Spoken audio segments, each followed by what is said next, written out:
Good evening, everyone. It's about time to get started here. So we'll do have a few announcements to go over before we get started. First off, Mary Jean Cathy is in NHC room 115C. Faustina Griffin is in hospice care. See the bulletin for her address. Marcy Schoonover, Michelle Morris's sister, has been diagnosed with MS, is improving. It's good. Isla Martin is now at NHC in Dixon. Also, there will be a teachers meeting this Sunday at 4:30. Walnut Street's annual Thanks Singing will take place a Sunday evening at 6 p.m. See the bulletin for more details. There will be no Bible classes next Wednesday evening. We will all meet in the auditorium for a prayer and song service. Lifeline screening will be here on November 29th to screen for cardiovascular disease. There are pink sheets in the foyer with information on how to sign up online or by phone. Also, don't forget to check the bulletin for upcoming events. There's several things taking place during the upcoming holiday season. And also, after services tonight, if you can help move tables in the fellowship hall, that would be greatly appreciated. And I believe that is it in the way of announcements. All right, so the song that we'll be starting our service here is one I've had in my head all week, Peace in the Valley, an oldie but a goodie. Well, I'm tired and so weary, but I must go along to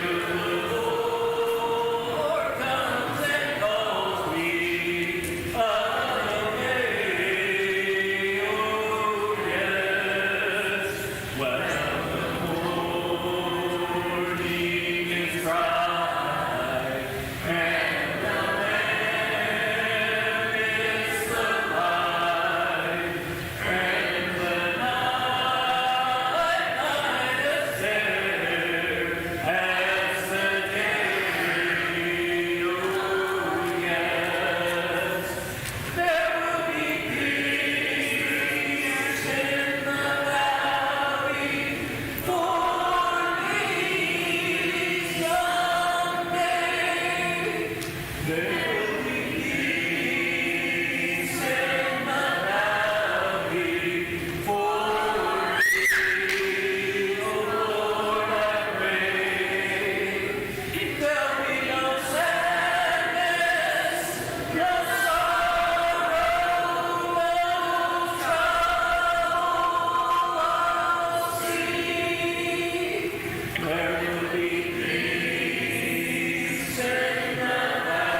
Dear Heavenly Father, we're indeed grateful for the many blessings we've been given throughout our lives, Lord, and pray that you continue to bless us as we live.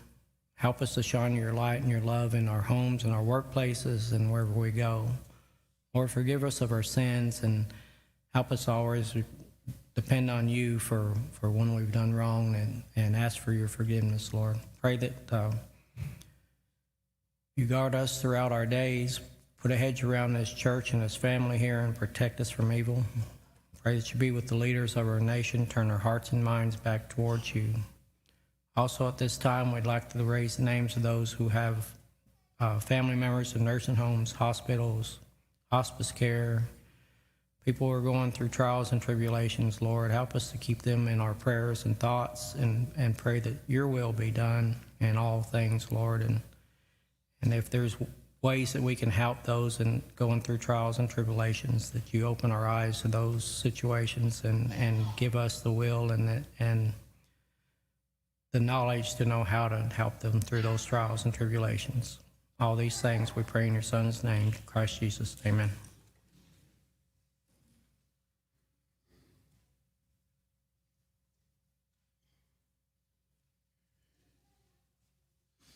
So I need reminding probably more than any other person on this earth. Lauren reminds me all the time of things that I need to do, things I need to accomplish, and I still fail to get them done. I probably need reminding just as much as anyone else does. I lose my stuff all the time, and I need to be reminded where it's at. Tonight, left my phone in the closet, had to ping it with my watch. I'm kind of all over the place. And Lauren can call me a lot of times on the phone, and she'll tell me what I need to do or kind of remind me of something, and I'll get off the phone and totally forget everything that she just said. I might be, trying to multitask, which is not a talent of mine. I was not gifted with multitasking. I might not have been listening. Honestly, sometimes, us guys do that. We don't listen all that well. And sometimes I'm just flat out forgetful. I'm trying to accomplish something. I'm one-track minded. I've got a lot going on in one area, and so I'm so focused on that I just can't seem to get everything in order. And so I can be pretty forgetful. But something that Paul reminds us of, I think that we can be forgetful of, is in Romans chapter 8. In Romans chapter 8, starting in verse 31, he says this: "What then shall we say to these things? If God is for us, who can be against us? He who did not spare his own son, but gave him up for us all, how will he not also with him graciously give us all things? Who shall bring any charge against God's elect? Is it God? It is God who justifies. Who is to condemn? Christ Jesus is the one who died. More than that, who was raised, who is at the right hand of God, who indeed is interceding for us.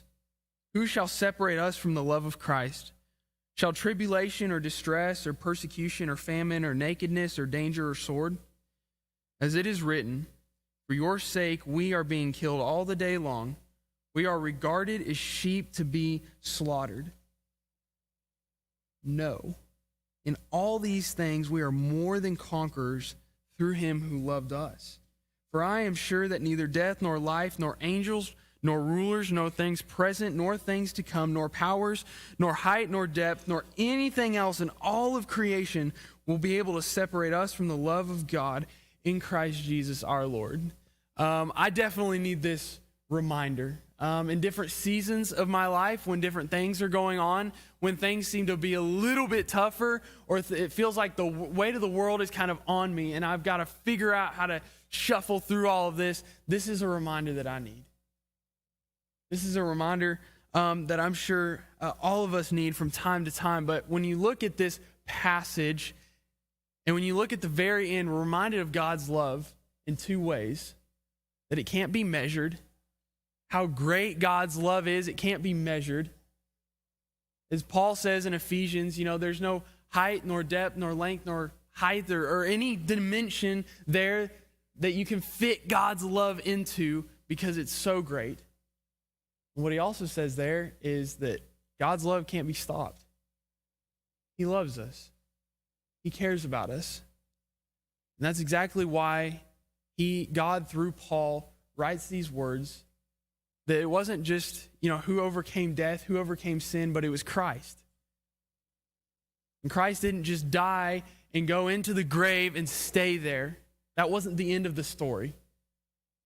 And that wasn't the end for us. And then he rose, and now he's at the right hand of God. So my challenge is just to look at this passage and to go out and act as those who are more than conquerors.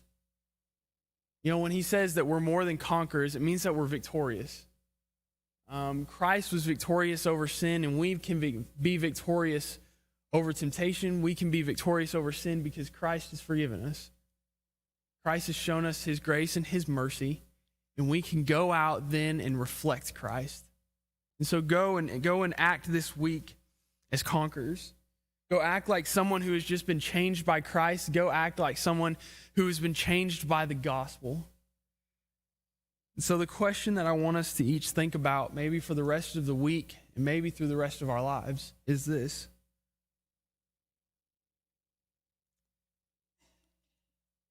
How can you be a conqueror in your life? In what area of your life do you need to be more than a conqueror because Christ died for you? And even though we might find ourselves kind of on the uphill battle, it might seem like everything is going against us and we just don't know why life is falling apart in this way. Remember that we're victorious because Christ was victorious. And if we've been baptized and we've entered into that relationship with him, we can share in being a conqueror. We don't have to be scared. We don't have to fear because God's love can't be measured and it can't be stopped.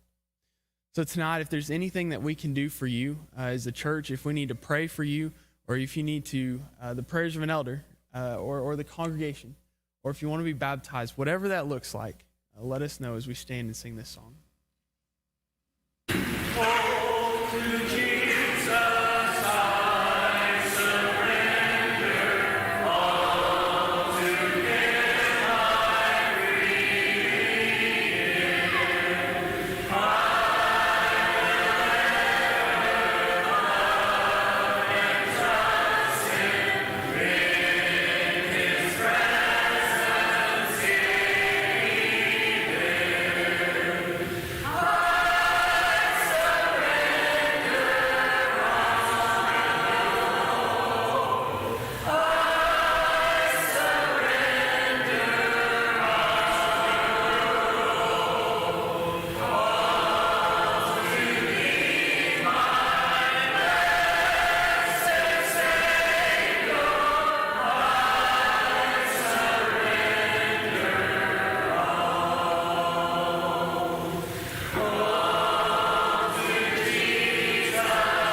Thought you were doing crowd control or something.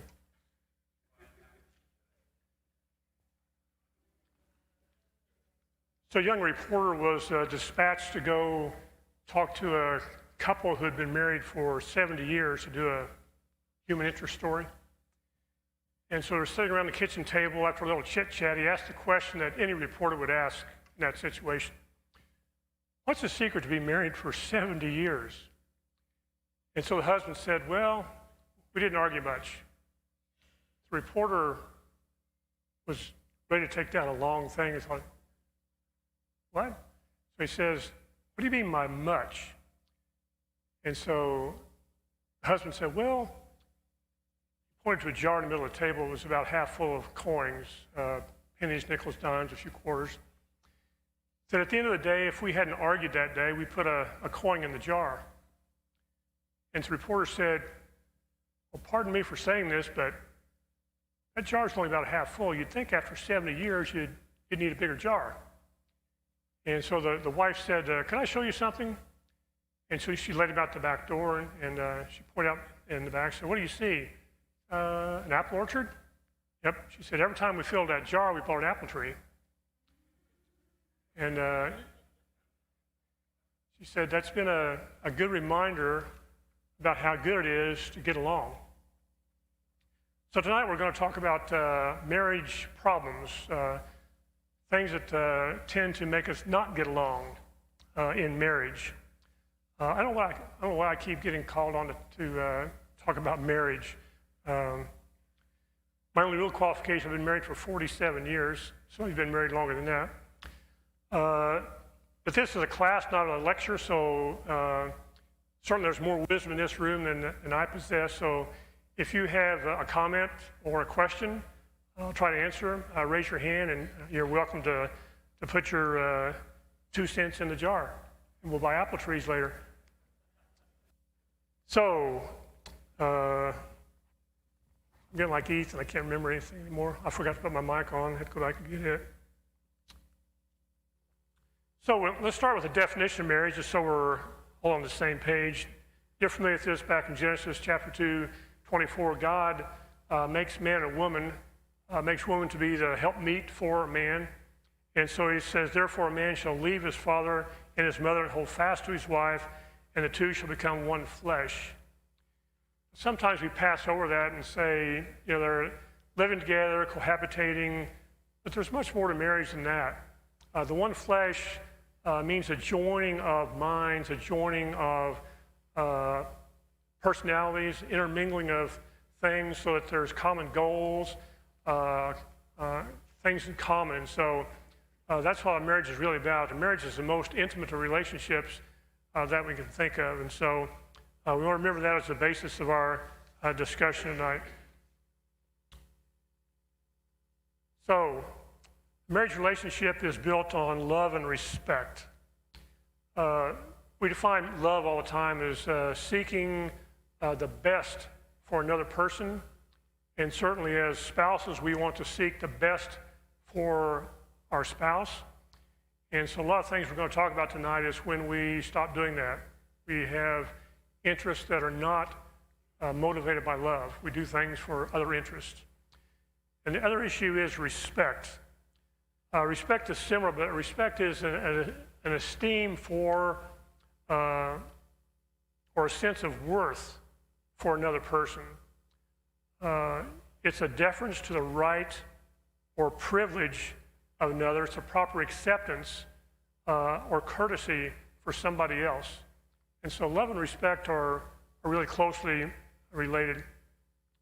When I was working years ago, seems like it is years ago, I used to do some employee mediation, employee disputes. And when I was in training to get certified to do that, they told us that the two main things you're going to encounter with personal disputes is lack of communication and lack of respect. And if you can get the people to address those two things, you can probably solve the problem. And it's probably the same thing in marriage. And we're going to talk about those here in a little bit. So, not that I know anything about marriage problems, right? I have the ideal marriage. Marilyn's downstairs teaching, so I can say that without being corrected.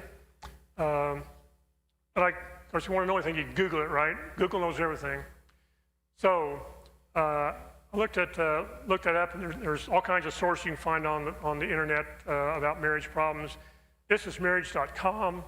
They list infidelity, sexual differences, values and beliefs, life stages, traumatic situations, stress, boredom, jealousy, trying to change each other, financial, family, mental health, or mental illness, communication, lack of attention, lack of trust, lack of appreciation, technology and social media, selfish behavior, anger issues, keeping score, dishonesty, unrealistic expectations. I don't know if those are necessarily in priority order, but maybe pretty close. Another source was verywellmind.com. It has a shorter list. Money, issues with children, daily stress, busy schedules, poor communication, bad habits. Don't raise your hand if you have any of those going on. I don't want to know. But let's hit some of the top ones. We're not going to have time tonight to address all those. Some will kind of lump together. But I want to talk about some of those issues that cause us to not have such a good relationship. So the first one is infidelity and adultery. Of course, this is huge. Few marriages will survive this. When one spouse is unfaithful, the marriage is pretty much destined to fail. It's really hard to recover from that for several reasons. Of course, you know the Ten Commandments, Exodus 20:14, do not commit adultery. It makes the top 10 list. Top 10 list of things you're supposed to do or not to do. Do not commit adultery. So this is very important. Jesus talks about this in the Sermon on the Mount in Matthew chapter 5, 31 through 32. It was also said, whoever divorces his wife, let him give her a certificate of divorce. But I say to you that everyone who divorces his wife, except on the ground of sexual immorality, makes her commit adultery. And whoever marries a divorced woman commits adultery. So Jesus is essentially saying here, divorce was not in the plan. And adultery, he's supposing here, is going to lead to that. Also, Paul wrote a bit about that to the Corinthians in 1 Corinthians chapter 7. Verses 10 and 11.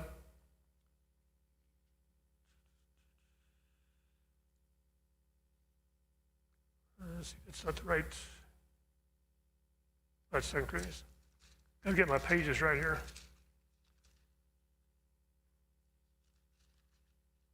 There's 1 Corinthians.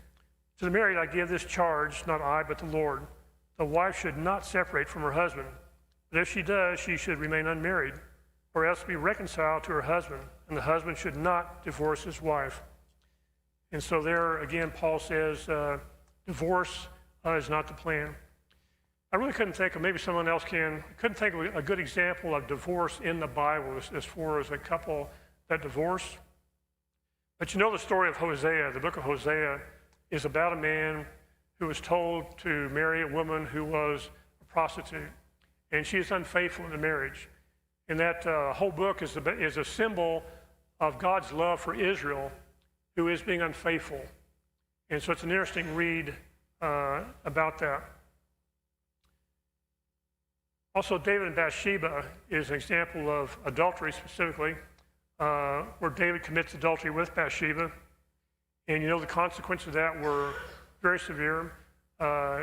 David causes the death of Bathsheba's husband, and also their child dies. So bad things happen as a result of that.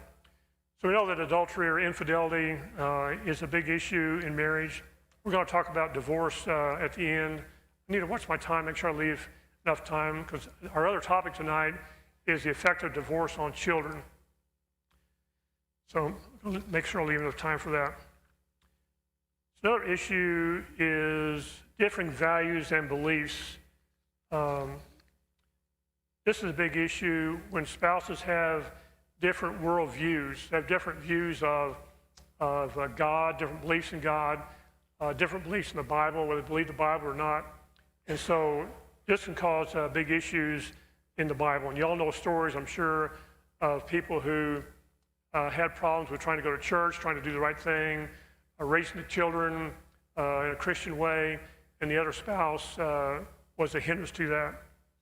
And so we need to make sure as we're planning that we choose our mate carefully, that we choose someone who has similar religious views, similar moral views, similar view of God, the Bible, the church.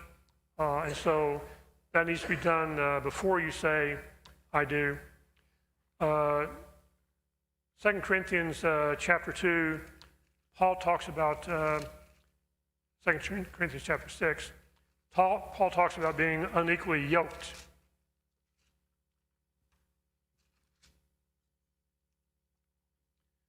Starting verse 14, do not be unequally yoked with unbelievers. For what partnership has righteousness with lawlessness? Or what fellowship has light with darkness? What accord has Christ with Belial? Or what portion does a believer share with an unbeliever? What agreement has the temple of God with idols? We are all temples of the living God. So I think this applies to marriage. If you go into a marriage knowing you're marrying someone who's an unbeliever, I think that's a mistake and a problem. Thinking you're going to change that person, convert that person, you may do that, and certainly the Bible talks about that, and we'll mention that here in just a minute. Then look at Solomon. 1 Kings 11, verses 1 through 4, tells us that Solomon had all these wives, these concubines, and in his old age, they influenced him and influenced him away from God and to their idols. And so Solomon's downfall was his wives, because he didn't marry women that were Jewish from Israel. He married, probably politically, Egyptian, whatever the nation is, to form alliances. And those women were not believers. And so they led him away from the truth, led him away from God. And so that's a good example of someone who was a very wise man, but he made some very foolish mistakes in marrying all these women. Paul does write in 1 Corinthians about the influence that you can have on an unbelieving mate. 1 Corinthians chapter 7.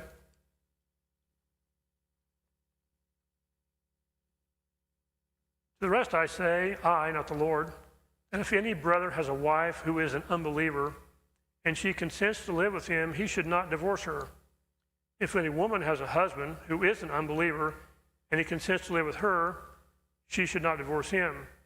For the unbelieving husband is made holy because of his wife, and the unbelieving wife is made holy because of her husband. So here he talks about not divorcing, but staying with the person, trying to influence them for good. Peter writes about that in 1 Peter chapter 3 as well, where a wife may convert her husband, not by word, but by her example. A believing wife convert an unbelieving husband. But differing values and beliefs can be a big issue in marriage. Another biggie, in some list I saw put this as number one, is financial issues. Matthew talks about, or Jesus talks about in Matthew 6, his Sermon on the Mount, about putting your priorities in heaven, lay up your treasures in heaven. And so financial issues come down to where we put our priorities. The thing here is that husband and wife need to be on the same page financially. Whoever's going to be the main one to handle the finances, sometimes it's hard to share that, so one takes over. But the other spouse needs to know what's going on. For instance, Marilyn, she likes to pay our bills, which is fine. I don't care about that. But I know how much money we have. I know where it's at. I know our bank balances. But I know marriages where that's not true, where usually the husband takes care of all the finances and the wife has no idea what's going on.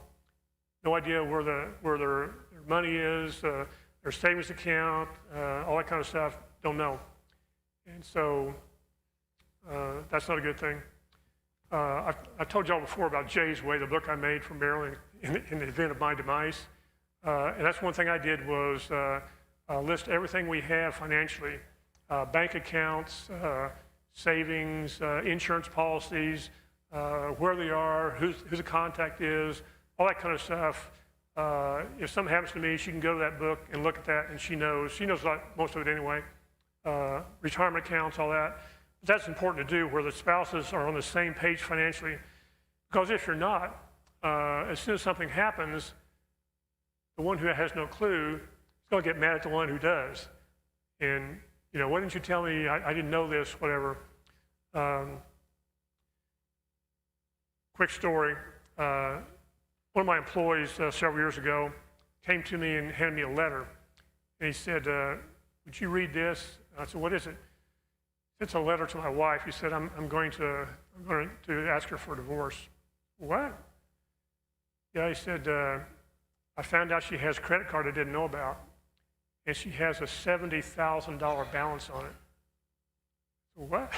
He said, I can't deal with this. I can't have that. And he said, I'm going to tell her, I can't believe you did that, whatever.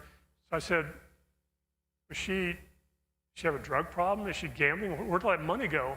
He said, no. She said, no, we don't have anything for that. He said, I asked her about it. She said, well, you don't give me enough money to run the house. I have to buy groceries, buy stuff for the kids, or clothes, whatever. And you didn't give me enough to do that. So I got a credit card, and she was paying the minimum balance, and the credit card company kept raising her credit limit. And after a while, she couldn't pay the minimum balance anymore. And so the credit card started out to debt collection. They start calling the house, and he answers the phone. We don't have that credit card. Honey, do we have that credit card? No, we don't have that credit card. So he hangs up. He gets calls again. Honey, we have that credit card? She finally admits we have that credit card. And then it all comes tumbling down. So I read this letter, and so we talk a bit, and so he decides he's not going to divorce her and try to work it out, which they did, but he had to refinance her house. He had to borrow from his retirement account. She was working part-time. She got a full-time job, and they worked it out, but it was very damaging financially and very damaging to the trust of the relationship. How she could do that without telling him about it. But if they'd been communicating about financial things, that wouldn't have happened.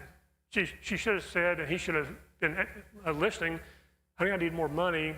I need to buy the kids stuff, and what you're giving in our budget is not enough. Can we discuss that? For whatever reason, they didn't do that, and so she took it on herself to solve the problem, which created a bigger problem. So number one, you need to create a budget and live within your means, which is hard to do in today's society, where there's so much available to spend your money on. And it's really easy to get in trouble with credit cards, with consumer loans, with whatever, where you're going to wind up paying more money than you can keep up with. And so unless you have more money than you know what to do with, you need to have a budget. And regardless of how much money you have, you need to live within your means, and that means both spouses need to know what's going on. If you're in debt, you need to get out of debt, you need to stay out of debt. There's no better feeling than to be out of debt where you don't owe anybody anything. And your goal should be to get to retirement where your house is paid for, your cars are paid for, and you're free and clear. And so that's really a good goal. And again, you have to be purposeful in that, where you're saving for retirement, and you're very frugal in what you're doing. Of course, Dave Ramsey's big about this, and he has some really good suggestions on how to deal with financial things, and I would endorse most of those. It's not a problem having a credit card as long as you pay it off every month. Credit cards are handy, but you should not carry a balance on a credit card. That's the worst interest you can have, and so you want to avoid those if you can. And you should also be purposeful in giving. Husband and wife need to discuss what they're going to give to the church. Be purposeful. One shouldn't be giving more than the other spouse thinks you should be giving, where one is grudgingly, oh, we shouldn't be giving that much, I need that money, whatever. You need to talk about that and make sure that you're doing that as a couple in your giving. Another biggie is communication issues. I know Steve Baggett in his lesson here a week or so ago had a really good lesson on communication. So I'm not going to go over a lot about that, but just some things I've learned, not necessarily in marriage, but in my work situation. I used to teach a lot of classes, employee classes on employee relations, quality assurance, quality control, management style, that kind of stuff. So we talked about communication a lot. So one of the things that I learned was there are three things involved in communication. There are words, there is the tone of voice, and there is body language. And we think, oh, well, words is, all I need to do is say the words. Well, that's not really true, because you can convey so much without words, right? Yeah, not to say anything.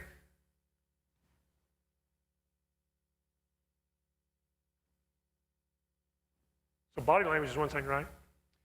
But words, so if your spouse said, "You take the trash out?" No. That's a word, no. Did you take the trash out? No. That communicates something different, right? There's a tone, there's some body language, or you could just go, or go, no. It means no, and I don't intend to. So there's so much about communication that's more than just words. What's the big issue today? We communicate so much electronically. There's no tone of voice. You can use all the emojis you want to, right? I get tired of those smiley faces. What's that really mean? There's no body language. So we read it. All the time somebody sent a text, and she said, you put your own inflection there that maybe wasn't intended, because an email only has words. And so because of your frame of mind, whatever you're thinking, you tend to read in more to that than maybe was intended. So important issues demand more than just an email or a text, because that's a very limited communication. As Steve talked about, communication is transferring a thought from one person's mind to another person's mind. And there has to be some medium to do that, whether it's oral, whether it's written, sign language, whether it's gestures, body language, whatever. You have to have some way to confer that. And so that process can have a lot of noise built into it. If we're not speaking the same language, we don't understand the words the same. If there is an emotion, an underlying emotion that one person has that they're reading into the situation, perhaps it's not really there. And so that's an issue, is trying to get that transferred. And a lot of times in marriage, and I've been guilty of this, I assume Marilyn knows what I'm thinking, Why didn't you do that? Well, I thought you knew, Well, that wasn't communicated. Most marriages don't have mental telepathy or ESP. And so that's called stream of consciousness, where you think the other person knows what you're thinking, knows what you want, without you saying a word. And so I'm not a great communicator. I try to work on that all the time. But I tend to just nod my head or whatever and don't say much. She's I'm not going to use the word over. She communicates everything. So it's not a problem with me knowing what's going on, but I don't necessarily do the same. So it's very important to work on that communication process. And that bottom line that goes back is feedback. And that's important because sometimes what you think you heard or what you think you understood is not what the person meant. And communications are very important. Something that's very critical. You need to read that back, feed that back. Well, you're saying take the cat out. I thought you meant shoot the cat. No. So there's a big difference there. So that feedback to make sure you heard what was being said and you understood that. And because, again, there's a lot of things that interfere with the communication process where you don't really get the message that was being sent. In Matthew 13, Matthew's talking about parables. He says, seeing they do not see, hearing they do not hear, nor do they understand.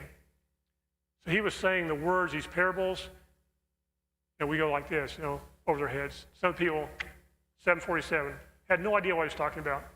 They were hearing, but not communicating. They were not receiving for whatever reason, the bias or whatever. And so that's an issue. But in communication, we need to be honest and open. In our marriage, there shouldn't be secrets. There shouldn't be partial truths where we slant things. We take the truth and we slant it so we don't get in trouble, right? And so we need to be honest and open about things. If that were done, a lot of these issues would not exist because we would be one flesh, we'd be on the same page, and we know what's going on, and there's no little things going on in the background, little agendas that the other person doesn't know about. Learn to listen. Typically, when you're listening to somebody and it's going to demand a response, what you do is you're preparing your response and not really listening. And as soon as there's a break, you're going to step in and give your response. And so listening means to listen actively and try to internalize what the person's saying. I understand what you're saying. I hear that. I understand what you're saying. Okay, now let me tell you my side. And so that's a very difficult thing to do is to turn your response mechanism off and let the other person communicate with you before you try to communicate back.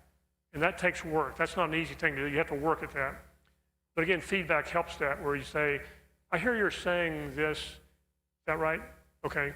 Well, listen to me. Here's what I have to say. And so listening without interrupting, listening without ignoring what's being said and formulating your own response is important in communication. Another issue is lack of honesty and trust. We've talked about this a little bit. Again, when Paul talks about husbands and wives in Ephesians 5, he quotes what we read in Genesis 2, the two shall become one flesh. And so that means each one knows what's going on. They're the same mind. And so if you're dishonest, there's a break of trust there. If one person doesn't know what's going on in a certain realm, you're not one flesh, you're two, living in the same house, but you're really not one. You're not together on whatever the subject is. So trust is very hard to reestablish once that's broken. And a lack of honesty is what breaks that trust. And so you need to be careful not to step over that line of trust, because that's an issue that's not easily repaired, maybe sometimes ever repaired to the full extent. I was thinking about Samson in Judges 14 and 16, where Samson's wife, Samson is challenging the Philistines with a bet, with a riddle. And he says, out of the eater came something to eat, out of the strong came something sweet. And so he gives them this riddle, and whoever loses the bet has to give clothing, whatever. And so they go to Samson's wife and they threaten her. And we're going to kill you, burn your family if you don't tell us what it is. And so this is Samson. She should have gone, hey, Samson, they threatened me. They did what? Let me go beat up on them. She doesn't do that. She begs and pleads for 7 days. Oh, please tell me the meaning of the riddle, whatever. And as soon as he does, she runs to the Philistines and tells them the riddle. Well, then he beats up on her. But there's a lack of trust. He didn't trust her to know because he didn't tell her right away. She wasn't honest about what was going on. And so, and their marriage didn't last hardly at all, a week or so. And then, of course, with Delilah, the same thing. Delilah asks Samson the source of his strength. And he tells her several things. You do this, that doesn't work. Do this, nothing works. So finally, she's crying, pleading and begging. Oh, you don't love me, whatever, if you don't tell me. So he breaks down and tells her. And they cut his hair. That's his demise. So again, honesty and trust in that relationship. So that's very important to maintain that in our marriages. There's issues with family and children. We'll go through this quickly because we're kind of running out of time. When you marry someone, you essentially marry their family as well. Your in-laws can have a big influence on your marriage. And I was fortunate enough to have very good in-laws, as was Marilyn. They never interfered in anything, never gave us advice unless we asked for it, which we rarely did. After a couple of years of marriage, we moved from Indiana to Virginia. So there's no popping into grandma's house with the kids, to leave them, whatever. We were on our own, and we saw them, 2 or 3 times a year. And so that separation was both good and bad, but need to be careful about the interaction with the family and your children. Think about Isaac and Rebekah, all the issues with Jacob and Esau, because of how they dealt with their children, and the conflict because of the favoritism and all that went in to that, and all that happened because of that. Again, we don't have time to explore that much, but that favoritism. Esau marries someone sort of in spite, and it says that, see, how's the Bible word that? They were a conflict or something to Isaac and Rebekah, the woman he married. They did not get along, and they were an issue because of that. And so that's a problem. Of course, Ishmael. We think about Ishmael, who was the son of Abraham, not by his lawful wife. And so all the issues that caused, and it still causes today, because Ishmaelites are they started the Arabs. And so how are the Arabs and the Jews getting along today? Not so well. All that started because of family issues, and Sarah and Hagar's few disagreements, whatever. So again, family issues. Then lump a bunch together. These are all kind of selfish behavior issues. Jealousy, trying to change each other. That's not going to happen. Lack of appreciation, lack of attention, keeping score. Bringing things up that's happened that you thought had been settled. Anger. Some people have anger issues that need to be addressed. You look at 1 Corinthians 13, the love chapter.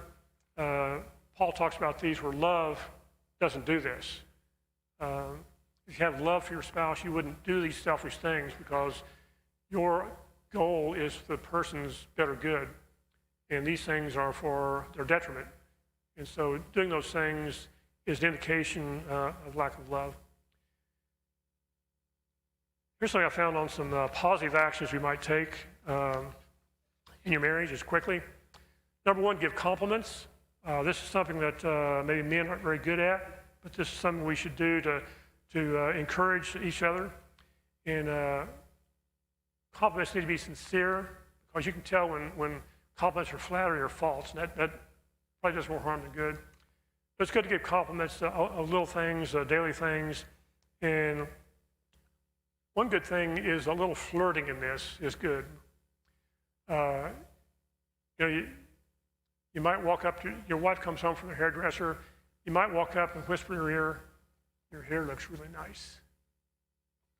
If the husband fixes something around the house, she grabs the husband's arm and goes, "Man, what would I do without you?" Those little things keep the romance, keep the spark in the relationship, and let them know that they're appreciated. You need to remember important dates. I found this out really early when I skipped an anniversary card, like about the first or second one. So remember important dates, celebrate those, make them special. You need to learn, figure out what your spouse likes or dislikes as far as those type of things. Unplug together. We're so busy in life. You need some downtime where you get away from things that are interfering with daily life. Practice rituals. Maybe this is a date night, or we like to watch Wheel of Fortune and Jeopardy together. It's kind of a thing we do. Have a date night. Do things that you do together. This builds that bond where this is what we do. This is us. This is our time. And that helps cement your relationship. And they express gratitude, which sometimes you don't always good. Thank you for that. Thank you for doing my laundry or whatever. Okay, we have about 5 minutes to talk about divorce, which isn't nearly enough. Jesus talks about divorce in Matthew 19, Paul in 1 Corinthians 7, where that is not God's plan.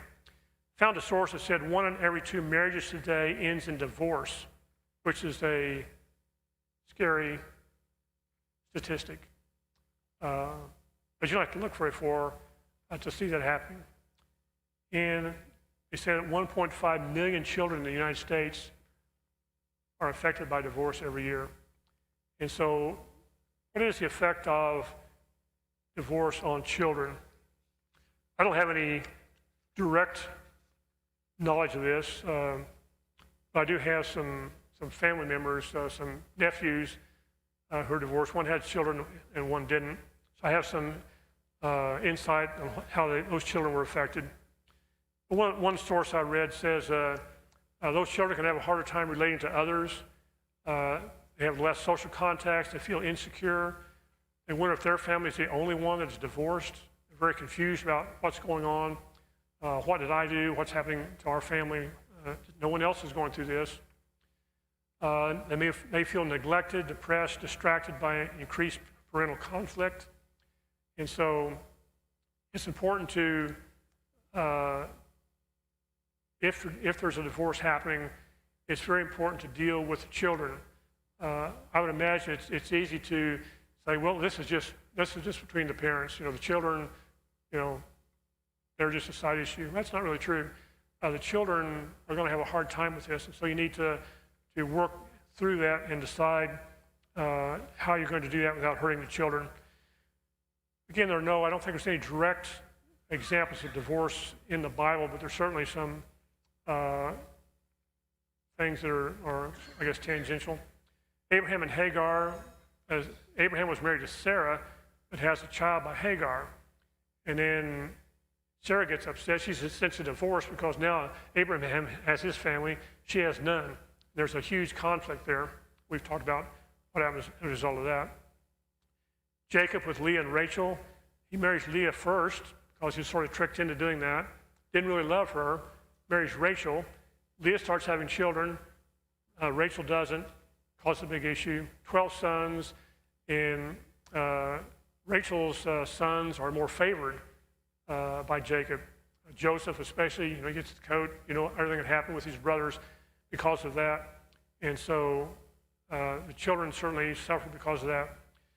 David, it's hard to find out how many wives David had. I think it's 8 plus. Had 19 sons and 1 daughter, according to what I counted in 1 Chronicles. And one of his sons, Absalom, kills his brother Amnon for violating his sister Tamar. How's that for twisted family relationships? And later tries to overthrow and kill David to become king. And so that's a result of David, I think, not having a typical family. He had so many wives and children, he probably wasn't doing any parenting. And so the effect there is pretty obvious.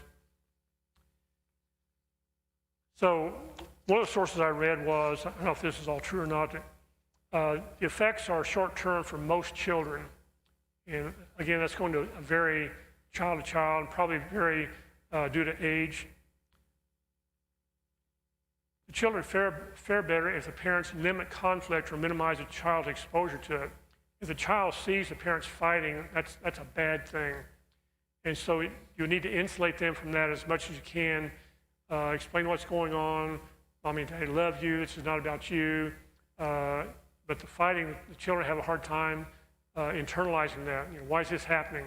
It shouldn't be happening. They understand it shouldn't be happening, but it is, and they want to know why.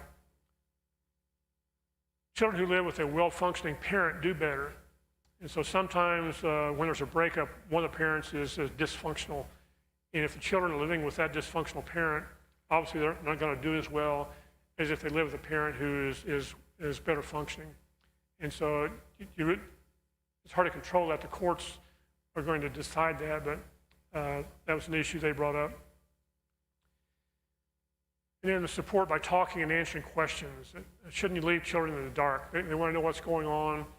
And so we need to talk to the children, answer questions, try to let them know what's going on, and that they're not the issue, they're not a problem, they're still loved, they're going to be taken care of, they're not going anywhere.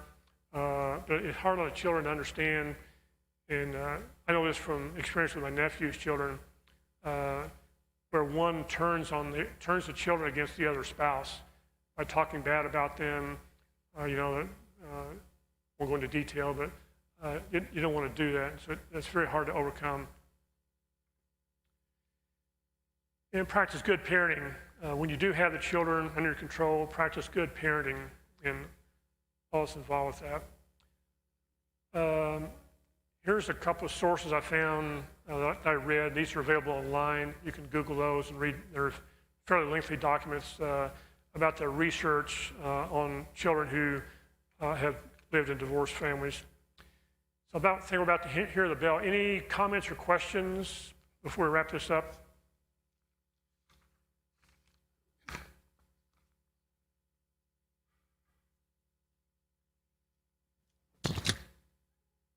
All righty, I think we're through for tonight. Thank you for your kind attention. Thank you, Les.